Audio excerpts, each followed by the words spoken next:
दोस्तों आप सभी को पता है कि संसद के अंदर संविधान को लेकर चर्चा चल रही है। उसी के ऊपर दोस्तों आज चंद्रशेखर जी को मौका मिला था बोलने का, तो वो जब बोल रहे थे तो उनको 2 ही 3 मिनट में रोक दिया गया था। उसके बाद वो गुस्सा के काफ़ी नाराज़ हो गए कि दलितों को आप कैसे कम वक्त दे सकते हो। और दोस्तों जो उन्होंने उसके बाद बोला है वो काफ़ी ज़्यादा वायरल हो रहा है पूरे इंटरनेट पर। आप इस स्पीच को सुनो। श्री चंद्रशेखर, आज हम संविधान की गौरवशाली यात्रा पे बात करने के लिए चर्चा कर रहे हैं। कल से ये चर्चा चल रही है सर। मैंने बहुत सारे दोनों पक्ष के और जितने भी हमारे मेंबर हैं सुना सर, उनको बड़े बड़े नेता हैं सर। इसके भाग 1 में लिखा हुआ है India that is Bharat, Hindustan नहीं लिखा हुआ है सर। लेकिन सारे नेता संविधान पे चर्चा कर रहे हैं लेकिन हिंदुस्तान ही कहेंगे, भारत कहने की हिम्मत नहीं जुटा पा रहे हैं। ये बड़ा सवाल है सर कि क्या संविधान के हिसाब से बात रखी जा रही है। मैं धन्यवाद दूंगा फूले साहू बाबा साहब अम्बेडकर को और मेरे नेता मान्यवर साहब श्री काशीराम को। 25 नवंबर 1949 को संविधान को सौंपते हुए डॉक्टर बाबा साहब अम्बेडकर ने कहा था कि 26 जनवरी 1950 को हम विरोधाभास भरे जीवन में प्रवेश करने जा रहे हैं। राजनीतिक जीवन में तो हमारे पास समानता होगी, लेकिन सामाजिक और आर्थिक जीवन में असमानता होगी। क्या ये चुनौती आज 75 साल बाद दूर हुई है? भारत ने 26 जनवरी 1950 को संविधान लागू होने के साथ खुद को एक संप्रभु लोकतांत्रिक और गणतांत्रिक राज्य होने का ऐलान किया। लेकिन सर उस समय संविधान की स्थिति ये थी कि जैसे गांव का कोई आदमी, मैं 50 की बात कर रहा हूं, वो 50 साल पहले शहर में आ जाता और बड़े लोगों की महफिल में चला जाता, उस जहां वो खाना खा रहे हो, और वो टेबल पे नैपकिन को खा के जो है कि कहता कि ये तो फीका, क्योंकि वो जानता ही नहीं था, वो समझता नहीं था संविधान को, संविधान है क्या। संविधान उसके लिए महज दस्तावेज था। ये जिम्मेदारी थी राजनीतिक दलों पे कि वो संविधान को व्यवहार में लेके आते। और इसके इतने सारे आर्टिकल हैं, अगर इनको व्यवहार में लाया जाता तो मुझे लगता कि आज देश बहुत बदल गया होता। बाबा साहब ने कहा था कि लोकतंत्र भारतीय भूमि का केवल ऊपरी पोशाक है, उनके अनुसार यहाँ की संस्कृति अनिवार्य तौर पर लोकतांत्रिक है। भारत जैसे गरीब और गैर बराबरी वाले देश में संविधान के जरिए छुआछूत खत्म करना, वंचितों के लिए सकारात्मक उपाय करना, सभी वयस्कों के लिए मतदान का अधिकार देना और सबके लिए सम्मान अधिकार तय करना, ये बहुत बड़ी उपलब्धि थी सर। ये संविधान है कि आप वहां बैठे हैं और मैं यहाँ खड़ा होकर अपनी बात रख रहा हूं, और इस देश में आदिवासी महिला के तौर पर जो है राष्ट्रपति बनी है, और प्राइम मिनिस्टर तो नहीं बना, लेकिन शेड्यूल कास्ट के बड़े नेताओं को भी जो है राष्ट्रपति बनने का मौका मिला। इस संविधान की देन, अगर वोट हम पे नहीं होता तो शायद अमीर और जो राजा महाराजा खुद को मानते हैं हमारी गलियों तक नहीं आ पाते, हमारे हाल नहीं जान पाते। आजादी का मतलब सर सिर्फ अधिकार पाना भर नहीं है, इसके लिए हमारे संविधान में सरकार और नागरिकों के अधिकारों के साथ उनके कर्तव्यों का विस्तार से उल्लेख किया गया है। बाबा साहब ने संविधान सभा में दिए गए भाषण में कहा था कि स्वतंत्रता आनंद का विषय है, पर अब हमें अपनी जिम्मेदारियों पर भी ध्यान देना होगा। संविधान ने सुनिश्चित किया कि रानी के पेट से राजा जन्म नहीं लेगा, वोट से नेता तैयार होगा। आर्थिक बराबरी के लिए सरकार क्या कर रही है? गरीब और गरीब हो रहा है और अमीर हो रहा है।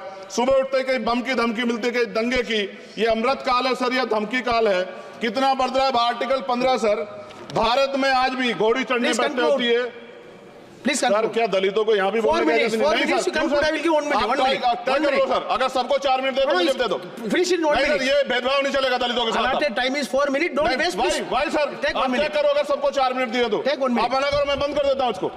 क्या दलितों को सबसे आखिरी में नंबर मिलेगा और बोलने का मौका मिलेगा? क्या मजाक कर रहे हैं सर आप? नो ये all independent people are having only 4 minutes. You take sir. Independent में अपनी पार्टी का मेंबर हूँ सर, और जीत के आया हूँ सर, किसी की दया में नहीं आया। Take 1 minute and finish sir. कल भी बोले तो एक दलीय पार्टी के लोग, आप मौका दो सर। मूछे रखने पर हत्या होती है, महिलाओं पे, छोटे मासूम बच्चों पर रेप हिंसा होती है। एनसीआरबी का डाटा देकर डर लगेगा। यही 1 किलोमीटर में संविधान को जला गया, और महाराष्ट्र के परभनी में अभी भी संविधान को नष्ट किया गया, उसकी कॉपी को। आर्टिकल 25-26 में संविधान में सभी को धार्मिक आजादी। कहाँ है दलितों की, मुसलमानों की, जैनों की, बौद्धों की, ईसाइयों की? छत्तीसगढ़ में सतनामी समाज को संविधान की अपनी धार्मिक आजादी के आधार पर जो है उनको अपमानित करके जेल में बंद कर दिया। संभल, अजमेर, अयोध्या सब इसका उदाहरण है। ये सरकार आलोचना डरती है। कितने लोग जेल में बंद है? मिरान हैदर, खालिद सैफी, उमर खालिद खान, सिफा खान, गुलफ्शा फातिमा और आजम खान साहब राजनीतिक विरोध में बंद है। सरकार यहाँ बैठी है, सरकार सामाजिक न्याय की बात करती है। बताए कितने दलित मुख्यमंत्री बना रखे हैं आपने? 13 ज्यादा सरकार स्टेट में सरकार है। कितनी महिला मुख्यमंत्री है? आपकी सरकार ने सुप्रीम कोर्ट के आदेश के बाद रिजर्वेशन प्रमोशन में जारी नहीं किया, और ओबीसी को पॉलिटिकल रिजर्वेशन आप देंगे नहीं देंगे, आप बताने का काम करें।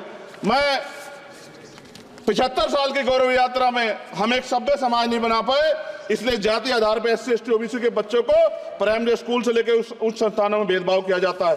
सरकार निरंकुश हो गई, कोई बुलडोजर से कार्रवाई करता है। कल मंत्री जी ने कहा हमने राष्ट्रीय पिछड़ा वर्ग आयोग बनाया, 69 शिक्षक भर्ती में उसकी सिफारिशों को नहीं माना।